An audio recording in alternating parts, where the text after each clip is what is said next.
Foco no lugar certo ao estabelecer as suas metas para 2025. Se você está assistindo essa live gravada, clica aqui no coraçãozinho. Assim o Instagram entende que esse conteúdo é bom e compartilha com mais pessoas.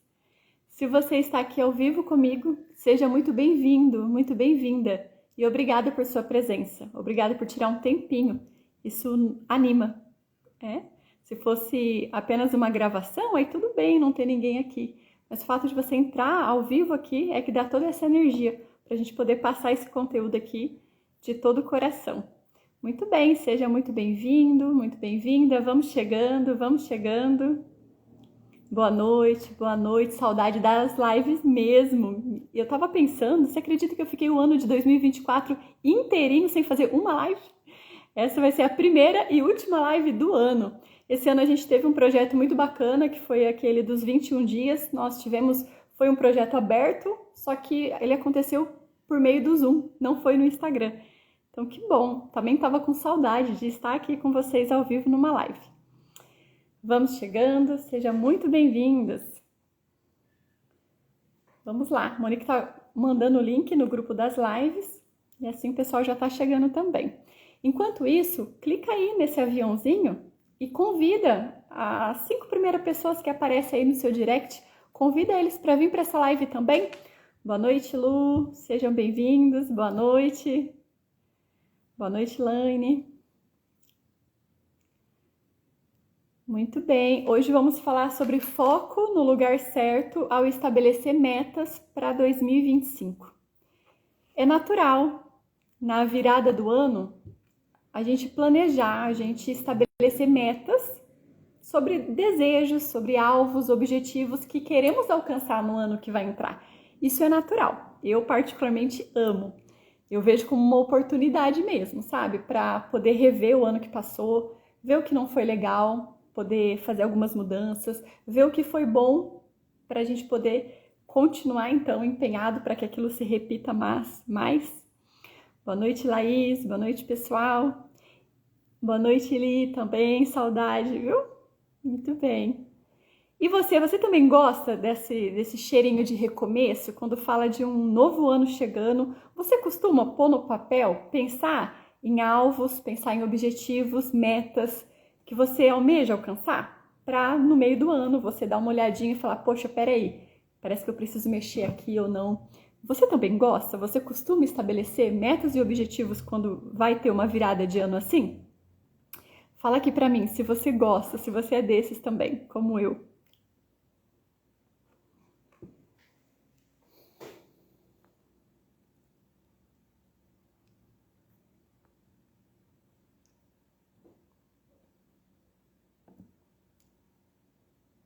Boa noite, Marjorie, seja bem-vinda.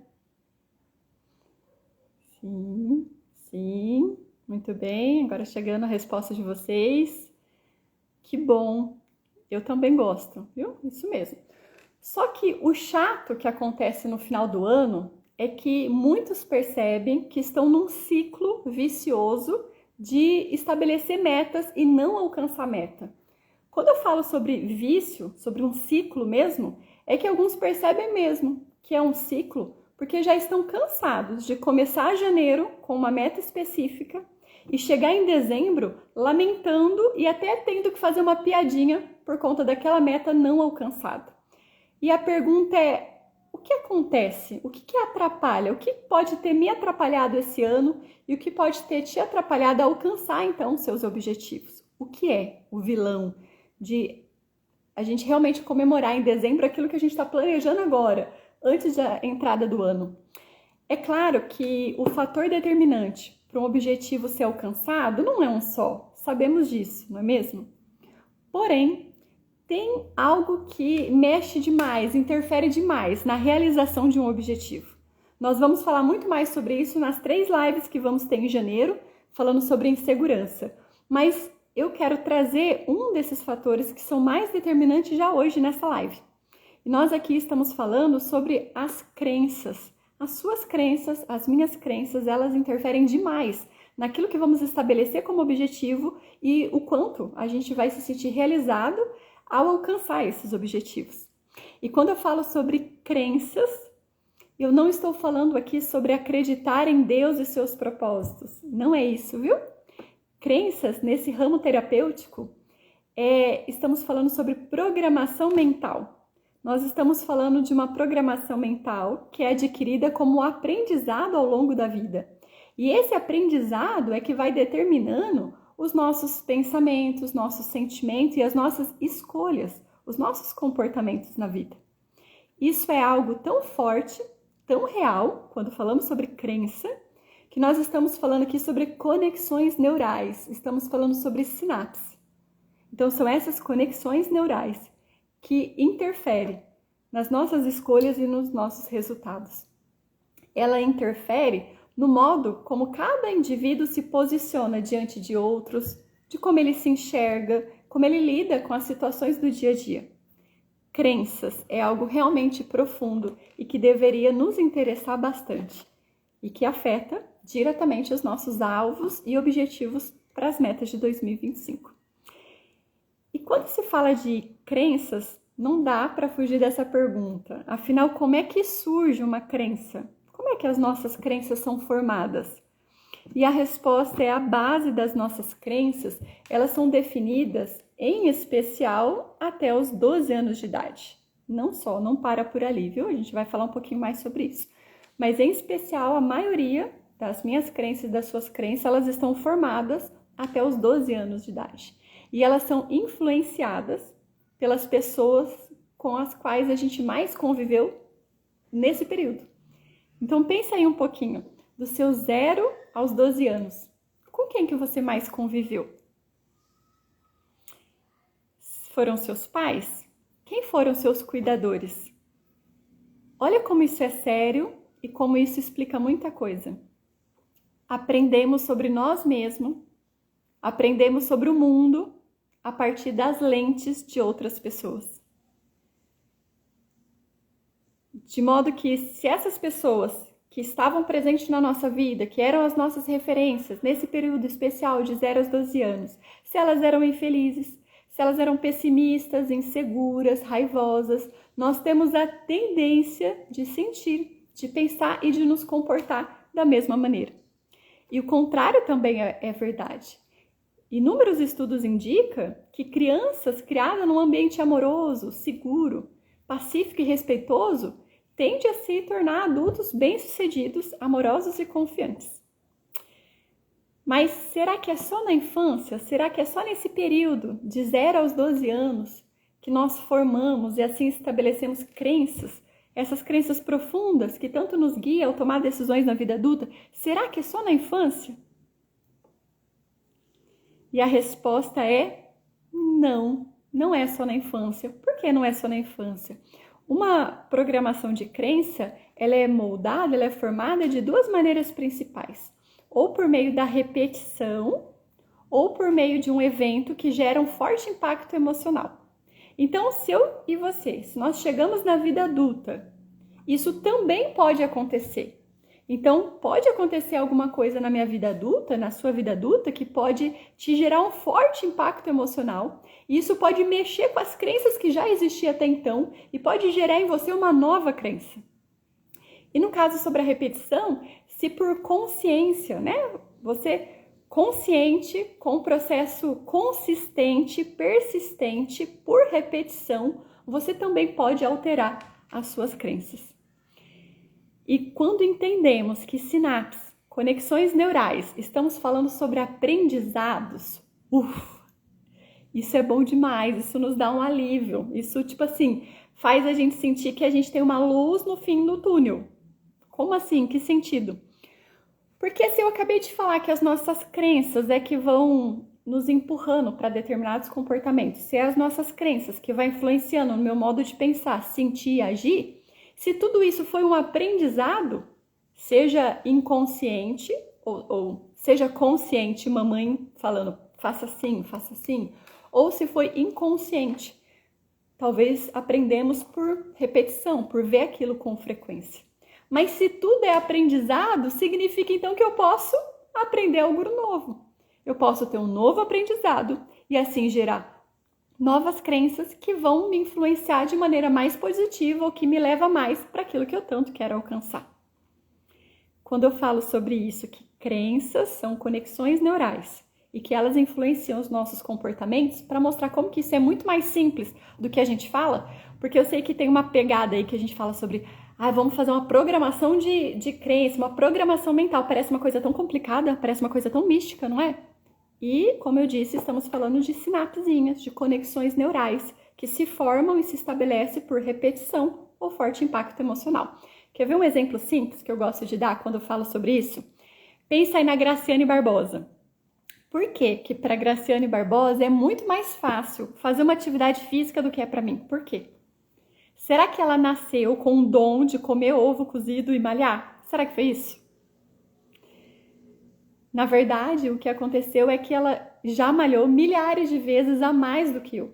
O cérebro dela já tem sinapses, conexões neurais que inclina, que é voltado para a malhação. Então, por isso que para ela é muito mais fácil. Ela tende a ter esse comportamento muito mais fácil, porque por repetição já tem uma conexão neural prontinha para isso. Agora, o que as nossas crenças têm a ver com as nossas metas, os nossos objetivos para 2025? Como é que as suas crenças influenciam naquilo que você está planejando e desejando alcançar para 2025? É que, assim, existem 3 crenças que elas são debilitantes e são, por assim dizer, universais, porque ela pega geral. Essas 3 crenças debilitantes são: eu não sou bom o suficiente, eu não sou capaz de fazer isso e eu não mereço ter isso. Aqui eu tô falando sobre uma pirâmide de crenças, né? Que é composto pelo que eu acredito ser, pelo que eu acredito ser capaz de fazer e pelo que eu acredito ser merecedor de ter. Na base dessa pirâmide está o ser. Ou seja, é o principal, é a base, o ser. O que você foi convencido de que você é? Pensa aí com carinho. Quando você olha para dentro de si, o que você pensa a seu respeito? O que você pensa? O que você acredita ser? Você foi incentivado, você foi convencido de que você é inteligente? De que você é competente? De que você é corajoso, honesto, bonito, leal? Você foi convencido disso? Isso que eu tô falando, as suas crenças, de quem você é, da base dessa pirâmide, ela molda e ela forma a sua crença de identidade. E a sua crença de identidade, ela vai influenciar diretamente a sua crença de capacidade, que é aquilo que você vai fazer, aquilo que você vai se sentir capaz de fazer. Ou seja, olha a ligação que uma coisa tem com a outra. Se eu sou inteligente, se a minha base, se eu sou inteligente, eu sou capaz então de coisas difíceis. Se eu sou corajosa, eu vou ter coragem para fazer algo novo. Note, perceba isso, que aquilo que eu me disponho a fazer, aquilo que eu de fato consigo fazer, até aquilo que eu planejo fazer, e o que eu consigo fazer, o que eu venho a ter, vai ser um reflexo daquilo que eu acredito ser, a base da pirâmide. Por isso que quando eu coloquei o tema da live, foco no lugar certo, ao estabelecer a sua meta, o meu incentivo é você olhar para o seu ser, para a base da sua pirâmide, para o ser, que é a base dessas 3 pilares importantes sobre as crenças que vai determinar o seu sucesso nos seus objetivos. E eu tenho um incentivo para você. Antes de falar do incentivo, falando sobre esse exemplo de que eu sou, influencio o que eu faço, influencio o que eu tenho e como que isso é importante ao estabelecer metas, imagina aí que nesse ano de 2025, você tenha como objetivo, como meta, dar um up assim na sua saúde e no seu corpo. E você quer começar a academia, mexer na alimentação, e você se propõe mesmo. A sua intenção é maravilhosa, você tem muita boa intenção.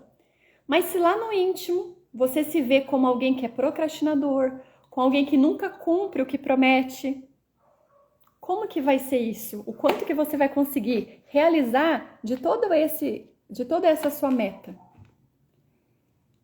Tá dando para entender que aquilo que você é, aquilo que você acredita ser, vai influenciar, vai ter um reflexo direto naquilo que você de fato vai conseguir fazer e naquilo que você vai conseguir ter. Por exemplo, falando sobre isso, saúde e emagrecimento. Imagina que você faça todo um programa mesmo. Você planeja aeróbica 4 vezes na semana, marmitinhas saudáveis, frutinha picadinha para quando der vontade de comer um doce.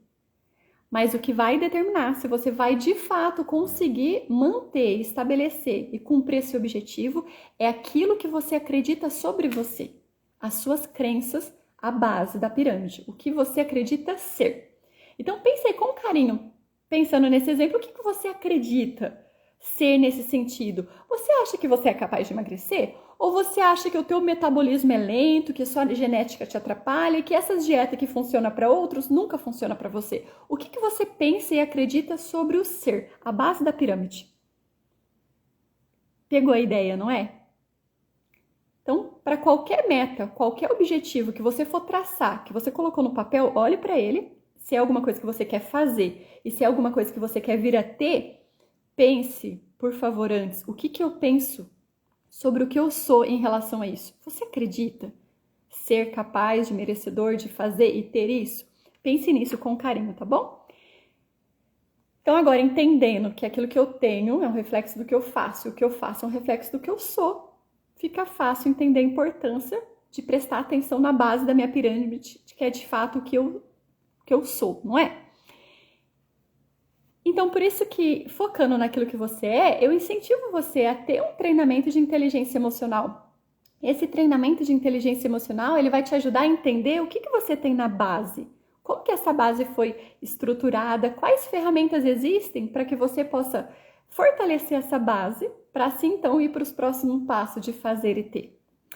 E focando, então, no ser, na base, eu gostaria de sugerir que você acrescentasse nas suas metas, colocasse aí no seu papel, duas metas, 2 objetivos que está respaldado no ser. Posso sugerir isso para você? Quais são essas minhas 2 sugestões? A primeira é uma qualidade que vai te ajudar em qualquer meta que você tenha, e eu quero que você veja ela como um objetivo em si, que é o que eu quero te incentivar é que você cultive uma qualidade excepcional, que é a humildade. Isso mesmo. Coloque aí nas suas metas, né, nos seus objetivos, nas suas anotações, como meta para 2025, cultivar humildade. Você vai estar focando no seu ser. Recente, nós tivemos um treinamento com 3 aulas falando sobre o ego. Falamos sobre domar o ego, né? A gente fez um resumo do livro O Ego é Seu Inimigo e foi fantástico. O que eu mais escutei após cada aula foi assim: Desirê, eu não tinha ideia de como eu precisava desse conteúdo. E eu entendo, eu imagino que seja assim mesmo. Porque pensa aí, para você planejar, estabelecer suas metas para 2025, é fácil ver que você precisa de coragem, que você precisa de autoconfiança, que você precisa ter sangue nos olhos para alcançar. É fácil ver isso, não é? Mas é que você precisa de humildade para alcançar essas metas. Talvez não seja tão fácil. Até porque existe um estereótipo, né? A gente tem umas ideias muito erradas, que aprendemos errado, em relação a essa qualidade de humildade. E às vezes a gente até pensa que humildade, ela atrapalha a autoconfiança. E que a autoconfiança atrapalha a humildade. O que não é verdade. Sobre essa confusão dessa qualidade e a humildade, a gente confunde, a gente pensa que só uma pessoa com uma postura corporal depende de algumas atitudes é que demonstra orgulho, quando na verdade não é. Um exemplo, pensa aí, pega essa foto minha, né, meu post que está fixado no perfil, falando sobre essas lives de janeiro. Uma mulher com vestido vermelho, os ombros retos e um olhar forte e confiante. É fácil falar que ali tem um orgulho, não é? Mas e alguém com os olhos caídos, os ombros para baixo e com a expressão de não sei se vou conseguir? Será que você nota orgulho aí também? Porque tem, né? Porque tem. Porque pensa aí, o que é que está por detrás de alguém que não faz algo que gostaria de fazer ou que deveria fazer por medo de errar? O que impede alguém de agir por medo de errar? O que está por detrás? Essa pessoa que ela não age por medo de errar, se ela estiver perto de alguém, a pessoa fala isso para ela, eu estou com medo de errar tal, ela até fala assim, poxa, mas errar é normal, vai lá, tenta. E se alguém vem todo triste, fala, poxa, eu tentei fazer tal coisa e falhei, tô me sentindo ruim por isso, a pessoa até consola. Não, mas acontece, todos nós estamos sujeitos, não é o que você tentou. A pessoa consegue consolar, porque conscientemente ela tem noção de que errar é realmente humano. Só que ela não consegue agir, porque para ela é inadmissível errar. Consegue notar o que está por trás disso? Percebe que aqui estamos falando de um ombrinho baixo, de um rostinho caído e também estamos falando da mesma característica que aparece naquele peito estufado, que é o orgulho. Então, por favor, experimente para 2025 cultivar essa qualidade, humildade, colocar ela como uma meta mesmo para poder ser alcançada. Estude e cultive humildade que vai te proteger e vai te ajudar no cumprimento de todos esses seus objetivos, pode ter certeza, viu? Eu disse que eu gostaria de dar 2 sugestões, não é? 2 sugestões para você incluir nas suas metas para 2025. E a segunda sugestão é eu quero que você se prepare para não alcançar uma meta. Como assim? Talvez você fale, Desirê, não foi para isso que eu vim. Não é o que eu esperava ouvir numa live como essa. E se eu entro numa live, num conteúdo de desenvolvimento humano, é natural você pensar e esperar que eu dissesse algo do tipo, vai lá, você pode ser tudo o que você quiser, basta acreditar. E se você já ouviu e acreditou nisso, eu sinto muito. Confesso que lá atrás eu também. Mas não é isso que você vai me ouvir dizer e confesso que isso não é uma verdade, tá? Completando agora 5 anos nessa área de desenvolvimento humano, tendo acompanhado centenas de pessoas em questões, demandas e metas e objetivos totalmente diferentes, eu tenho cada vez mais certeza que o que faz alguém se sentir realizado, feliz e estável emocionalmente não é o quanto ela alcança suas metas e seus objetivos, e sim como ela lida com eles quando eles não são alcançados. Então, por isso, por favor, a minha sugestão é que entre as suas metas para 2025, você inclua estar preparado para não alcançar uma meta. Recente, aquele cantor que está um pouco cansado emocionalmente, eu acho que, como que é o nome dele mesmo? Lucas Luco. Naquelas caixinhas de pergunta, um rapaz perguntou assim para ele, né? Um rapaz, né? Eu imaginei que é um rapaz, que ele colocou umas fotinhas lá por trás. Ele perguntou assim para ele, qual conselho você dá para quem tem grandes sonhos? A resposta dele foi, tenha grande tolerância a fracasso. Esse é o ponto. Para quem esteve conosco no treinamento do livro, o Holiday separou 1/3 do livro mostrando isso. Esteja preparado para não alcançar um objetivo, para não cumprir. Então, essa é a minha sugestão. Tenha como objetivo também estar preparado para uma meta não ser estabelecida, não ser alcançada. Como que você vai lidar com isso? Falando sobre esse assunto, na última live do ano passado, uma querida apresentou uma música do CPM 22 que no refrão ele fala assim, espere o melhor, prepare-se para o pior e aceite o que vier. Rapaz, foi corajosa cantar nessa live, né? Pode ficar tranquilo que você não vai aprender a cantar nem no Protegidamente nem no Mastermind, viu? Eu não ensino português, também não ensino a cantar, porque eu tenho noção. Mas pensa na ideia do refrão dessa música. Espere o melhor, prepare-se para o pior e aceite o que vier. Isso, esse é o ponto. A Ruth escreveu aqui sobre ser realista. Isso eu quero que você inclua como meta e como objetivo para 2025. Quando eu falo sobre espere o melhor, pensa aí, se você quer uma coisa, se você está almejando, se você colocou no papel porque você quer alcançar e conquistar isso, então de fato espere o melhor, dê o seu melhor, acredite. Você concorda comigo que se você acredita que você vai conseguir, se você acredita que aquilo vai dar certo, se você faz o teu melhor, você coloca o teu pensamento, a sua energia, a sua força de vida, seus recursos ali, a chance de dar certo é muito maior? Então, claro. Então, espere o melhor. Essa é a primeira frase, tá? E quando fala sobre prepare-se para o pior, o simples fato de você ter a consciência de que pode ser que você não alcance um objetivo já te previne de um suicídio. Não é modo de falar, é literalmente. Pessoas que não têm essa noção de que aquilo que ela planeja, aquilo que ela deseja, aquilo que ela sonha, pode ser que não se torne uma realidade. A pessoa que não tem essa noção, não se prepara para o pior, quando ela não atinge aquilo que ela tanto quer, alguns tiram a própria vida, porque não estão prontos emocionalmente para lidar com o não da vida. Então, pense nisso, né? E esteja preparado para não alcançar. Isso prepare-se para o pior.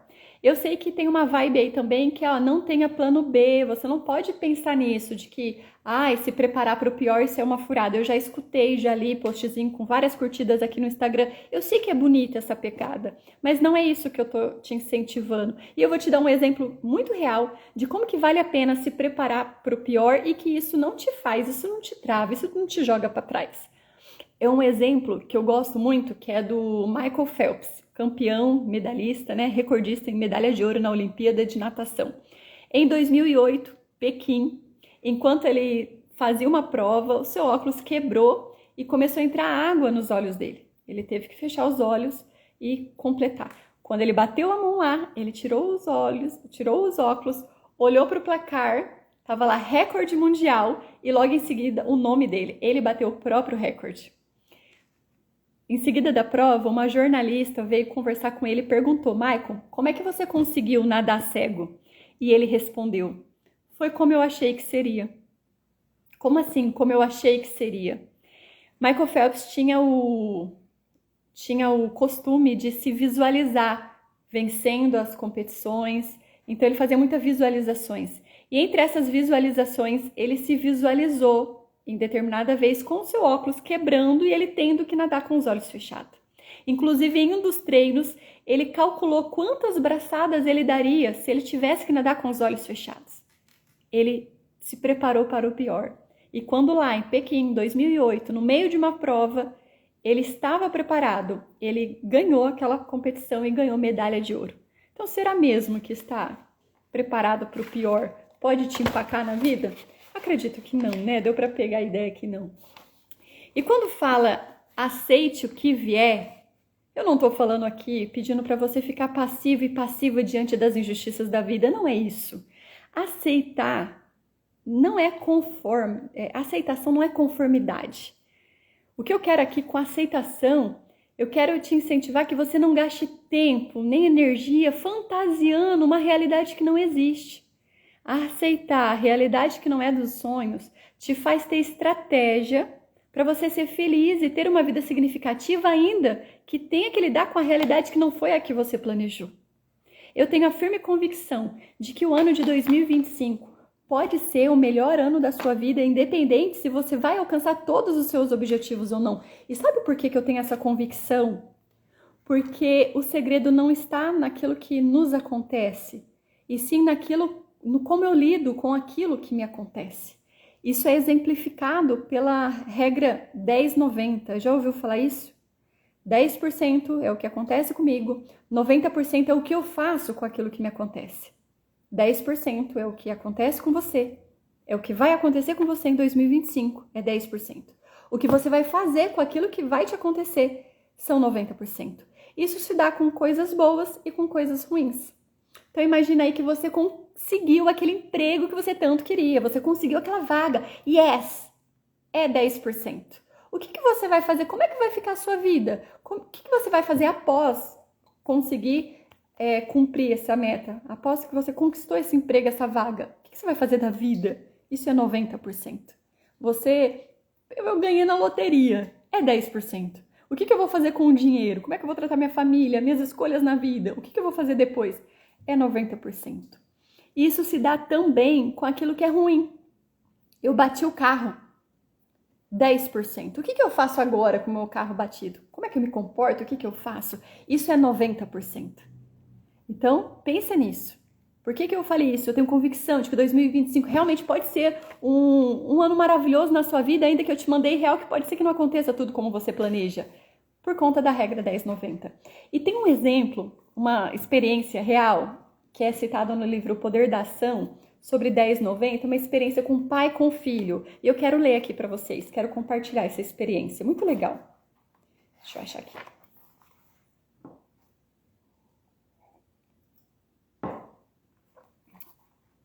Que bom que vocês estão gostando. Obrigada pelos comentários. Eu fico feliz, fico mais segura, contente aqui pela participação de vocês. Clau, lembrei de você quando vi o seu rostinho aí na foto, viu? Que bom que você tá aqui. Isabel, Rutinha, muito obrigada aí, viu? Pela validação, pelo incentivo aqui na live. Olha o exemplo aqui, ó, que eu gostei muito e quero compartilhar com você. A experiência conta assim, ó. Mais uma vez, o pai chegou em casa e foi recebido com uma nota vermelha do seu filho de 13 anos. Em todas as outras vezes, as reações foram bronca, grito e acusação. Até que esse pai assistiu a um vídeo meu na internet e, mesmo descrente, resolveu pôr em prática a regra 10,90. Antes, o foco do pai era no problema, ou seja, nas notas baixas. Ele brigava a cada nota baixa, reclamava da falta de estudo e sempre trazia à tona todo o sacrifício que ele fazia para pagar o bom colégio e que o filho não se esforçava para retribuir com boas notas. O pai já havia visto um vídeo quando recebeu não uma nota ruim, mas um boletim todo abaixo da média. Segundo o que ele relatou em seu depoimento, quando viu as notas vermelhas, ele começou a imaginar o pior. O filho sendo reprovado, indo para um colégio mais fraco, não tendo sucesso na vida e etc. Tomado por um misto de raiva e decepção, ele começou a repetir mentalmente: onde eu foco, expande, onde foca, expande. E depois veio a outra frase clássica do foco: não é o que me acontece o que mais importa, e sim o que eu faço com o que me acontece. Depois do seu autoconvencimento, ele olhou para o filho com serenidade e disse: filho, eu quero que você saiba que eu estou do seu lado. Não importa o que aconteça, sempre te amarei. Ao ver a forma nada explosiva, amorosa e sincera do pai, o filho perguntou, preocupado: pai, você tá bem? Tá tudo bem com a mamãe? E o pai prontamente respondeu: sim, estamos bem. O filho foi fazendo mais cara de medo e perguntando: vocês estão se separando? Não, filho, não. Sem entender o comportamento do pai, o filho perguntou: e você não vai se zangar, brigar, gritar e me proibir de nada? Não, filho, dessa vez não. Eu quero dizer que eu faço parte das suas notas e que eu confio em você e te admiro. Sei de todo o seu potencial e também sei que você é muito mais que suas notas. E se você perder o ano e não puder mais estar com seus amigos nesse colégio, eu quero dizer que pode contar comigo. E ele finalizou dizendo: eu te amo, filho. O filho, pela primeira vez, mostrou remorso, chorou, abraçou o pai e também foi a primeira vez que aquele menino pediu desculpas ao seu pai. De fato, o pai entendeu que as notas ruins do filho eram apenas 10% e que também era um sintoma de que havia algo errado na relação. Ele se questionou como um menino tão inteligente tira notas tão ruins.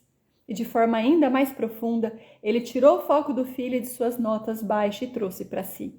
Ele mudou como pai, tornou-se mais carinhoso, criando um canal de diálogo que há muito estava perdido. Passou a passear e a estar com o filho sempre que possível.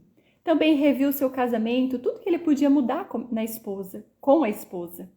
O resultado de tudo isso não demorou a começar a aparecer. Já na primeira nota, o filho veio com uma cara de medo e a prova na mão, e ao se aproximar do pai mostrou primeiro um sorriso de orgulho e alegria e depois mostrou a nota 9. Os dois se abraçaram, beijaram e arriscaria dizer que viveram felizes para sempre. Porque é isso que acontece quando pomos o foco no lugar certo e nas coisas certas. Muito show a experiência, não é mesmo? Então grave isso. 10% é o que te acontece, 90% é o que você faz com aquilo que te acontece. E falando em metas e objetivos, vamos ter a alegria e o prazer de convidar a Laís Aleixo, terapeuta, mentora em inteligência emocional, que ela vai contar para nós como foi para ela estabelecer algumas metas, alguns objetivos, como que foi para ela alcançar isso, e vamos ver o que ela tem para nos ensinar e nos encorajar essa noite. Rapaz, mas faz tempo que eu não faço live, não sei nem como é que convida agora, como que é mesmo? Laís, você tá aqui, né? Gente, você acredita que eu esqueci como é que convida a pessoa para vir para essa live? Isso, pelo menos chegou para entrevista, Débora. Que bom, claro que você gostou.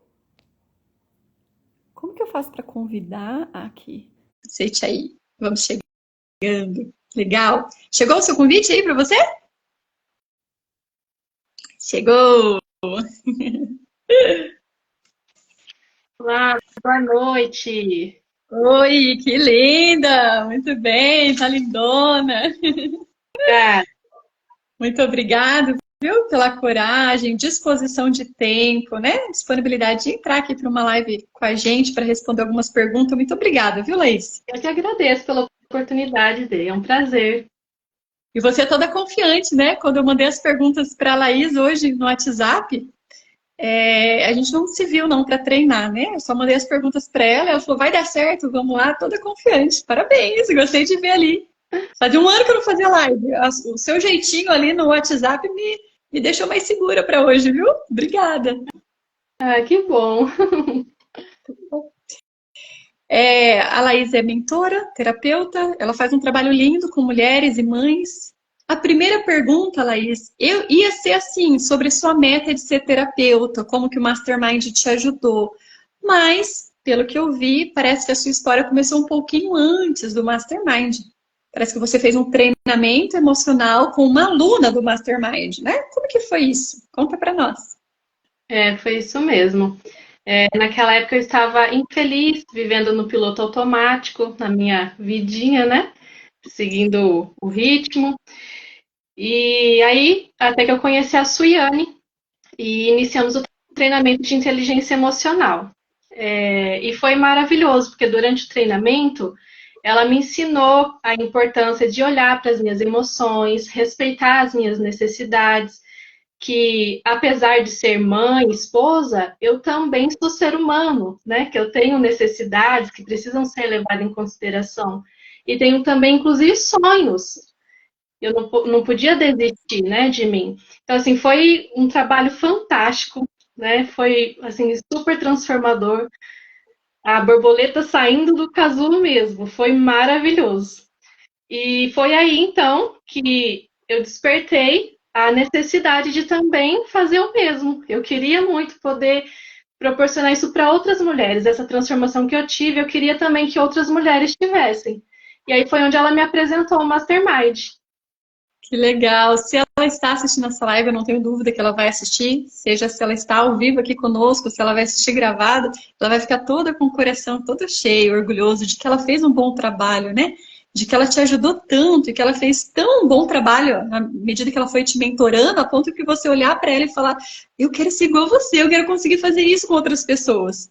Então, parabéns, Suiane. Parabéns pela mentora e terapeuta que você se tornou e pelo bom trabalho que fez aí com a Laís, né? Muito bem, Laís. Que legal, muito obrigada pelas expressões, viu? Parabéns pela decisão de se cuidar, de procurar ajuda. Não é? Com certeza foi a melhor decisão. Foi, né? A segunda perguntinha é dentro do Mastermind, né? O Protegidamente ele está dentro do Mastermind e então tanto no Mastermind quanto no Protegidamente a gente se aprofunda um pouco nas crenças, nesse assunto que a gente falou aqui na live. E você identificou algumas crenças que você precisou trabalhar ou está trabalhando para conseguir alcançar então seu objetivo, a sua meta de então se tornar uma mentora, uma terapeuta? Sim, com certeza. E foi uma das coisas que eu gostei muito, porque antes da gente se tornar um mentor, vocês focam em a gente se cuidar primeiro, né? No nosso autoconhecimento. E foi ali onde que eu identifiquei algumas crenças limitantes referente à dificuldade de comunicação, que é capacidade e merecimento. Então ali eu consegui entender o porquê da minha dificuldade na insegurança, dificuldade em me comunicar.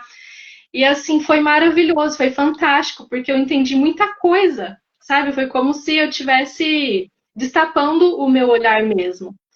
E ter trabalhado essas questões foi fundamental para que eu conseguisse atingir esse objetivo, né, dessa nova profissão.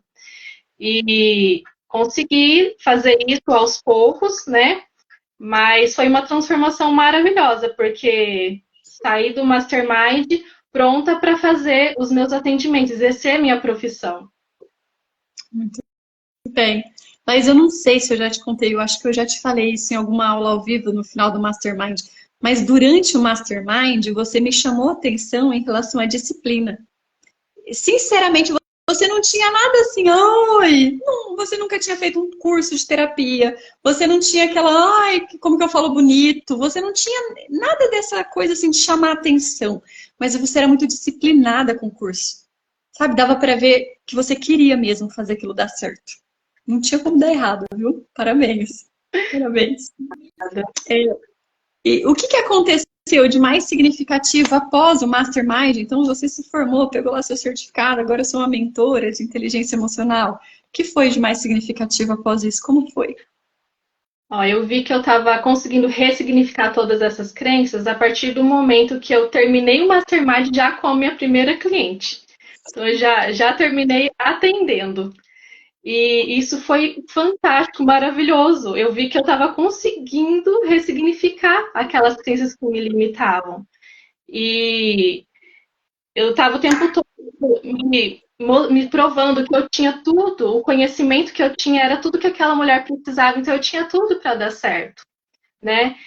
E além disso, todo o suporte que vocês me deram, né? É como se vocês guiassem mesmo a gente pela mão. Isso tudo me deu a segurança que eu precisava para fazer esse trabalho fantástico. E foi tão maravilhoso que essa minha primeira cliente, ela estava comigo até esses dias atrás. Olha, que legal, acompanhou, gostou mesmo. E Laís, com o que que você trabalhava antes? Quando você entrou no Mastermind, qual era o seu trabalho? É um detalhe importante, né? Eu tinha essa crença, né, de que eu iria viver o resto da vida trabalhando, sei lá, de faxineiro, qualquer outra coisa, serviço humilde, para que eu conseguisse conciliar os cuidados com as minhas filhas, né? E o Mastermind me possibilitou, né, uma profissão. Hoje eu tenho uma profissão, sou terapeuta, mentora, coisas que eu achava que era só quem fazia faculdade que poderia, né? Exercer a profissão. Hoje não, eu tenho uma profissão e consigo trabalhar dentro de casa, conciliando as minhas responsabilidades, acompanhando o crescimento e desenvolvimento das minhas filhas, e isso é fantástico. É, coração chega a pular no peito aqui por você, viu? Por sua alegria. E qual era o seu trabalho que você comentou? Onde você trabalhava? O que que você fazia? Eu estava trabalhando na área da limpeza. Eu estava trabalhando na área da limpeza quando eu iniciei o Mastermind. E aí, quando eu estava nos meus 2 meses, né, como mentora, eu tinha tanta certeza de que estava dando certo e que ia dar certo que eu saí para exercer mesmo a profissão, com 2 meses. Olha que legal. Alguns demoram um pouquinho mais para fazer essa transição, né? Porque até conseguir encher a agenda de cliente, às vezes tem que se manter no outro emprego por um período, né? Então, o seu processo durou apenas 2 meses, você já fez transição de carreira e atualmente está aí trabalhando como mentor e terapeuta. Que alegria, hein, Laís? Agora trabalha de casa com as suas meninas, né? Cuida da casa. Parabéns. Alvo e meta alcançada. Foi a quinta turma do Mastermind que você fez, Laís? Se eu não me engano, foi. Quinta turma, né? Muito bem. E qual que é a sensação de ajudar mulheres e mães a desenvolver inteligência emocional? Olha, eu acho que só quem é que passa pelo processo é que sabe, mas é muito gratificante. E cada mentorada que eu consigo ajudar, ter esse privilégio de poder agregar de maneira positiva de alguma forma, é como se eu estivesse recebendo uma medalha, um troféu. É muito gratificante, muito mesmo. Que legal, Laís. Laís, fala o seu Instagram para o pessoal entrar para conhecer o seu trabalho. Qual que é o seu Instagram? É Laísa, com S, underline, Leixo. Leixo, muito bem. Excelente. Consegue digitar aí para ficar gravado para o pessoal? Deixa eu ver aqui.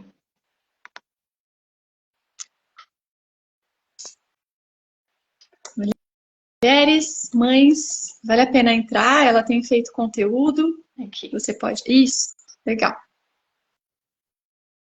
Eu fixei o comentário e dá para o pessoal entrar para conhecer. Na verdade, quando estamos ao vivo, o pessoal clica em cima, aparece, né? Quem está na live também pode entrar aí para. Muito bem. Laís, muito obrigada, viu? Pelo seu tempo, pela sua disposição. Nós temos muito orgulho de você ter sido uma aluna do Mastermind, por estar fazendo um bom trabalho. Parabéns mesmo. Para você que tem o desejo de experimentar isso, né? De ter fazer essa transição de carreira como a Laís fez, de poder ter essa sensação gostosa de ajudar pessoas. Agora, no comecinho de janeiro, nós vamos ter o Tira Dúvida oficial do Mastermind e vamos abrir as inscrições para a 8ª turma do Mastermind. Bom? Ah, Laís, cadê seu rostinho? Eu queria tirar uma fotinha para o pessoal marcar a gente. Vamos tirar uma fotinha, tirar um print? Pessoal, vocês também, se você gostou da nossa live, tira um print, a gente tira um print aí, posta aí no seu Instagram, marca o meu arroba, marca o arroba da Laís, para que mais pessoas possam vir conhecer o nosso trabalho, tá bom? Vou tirar um print aqui. Vocês tiraram aí também?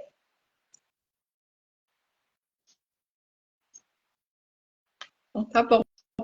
Obrigada, Laís. Obrigada, turma, que esteve aqui conosco. Obrigada a cada um de vocês, tá? Boa noite. Tchau. Tchau, até mais.